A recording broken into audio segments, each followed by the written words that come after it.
Right now we're going to do Pac-Mania.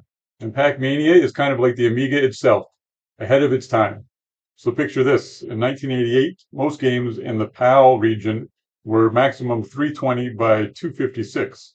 And in NTSC, be 320 by 200. Well, look at this. Visible area 340 by 272. One of the biggest areas of any Amiga game, and it's so early, 1988. So it's using the Amiga feature of Overscan, so it can fill more than the entire screen area. And if you notice too, the frames per second, 50 frames per second.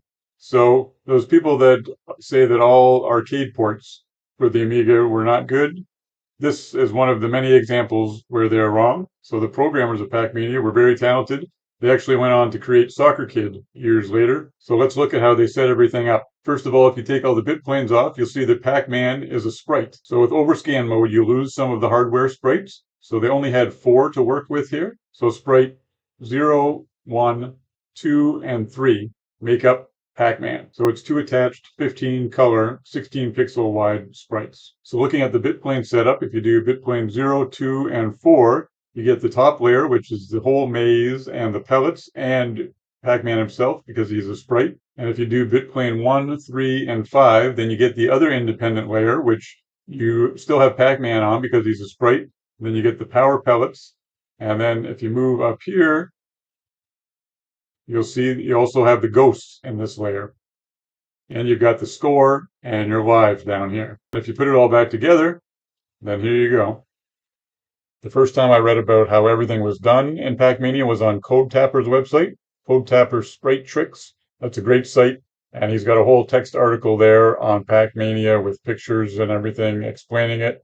And he's a coder, so he really knows his stuff. So check that out. I'll put a link down in the pinned comment for that. So if you check out the palette visualizer, you'll see because it's dual playfield, there's 8 colors in the background and 7 colors in the foreground for a total of 14 colors, and that's because it uses black here and black here, so it's 2 instances of black. Now if we throw on the blitter visualizer, you'll see that the pellet is blit and the score and the lives, but also Pac-Man himself, but I thought that he was a hardware sprite.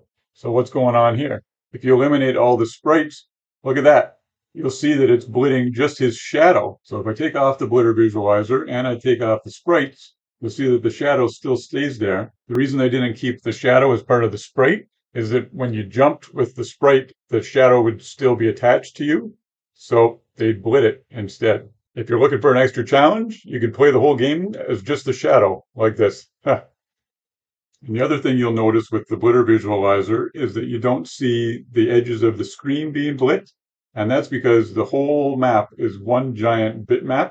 Actually, looking at the Code Tapper website, it's 880 by 848 pixels and takes up 280K of chip memory, all on its own. So you can see that in the DMA stats where the blitter is not taxed very much, but the bit planes are taking up a lot and the CPU also. So kudos again to the amazing programmers who were thinking outside the box and made an amazing arcade conversion in 1988 using Amiga strengths like Overscan and hardware sprites. They did a great job.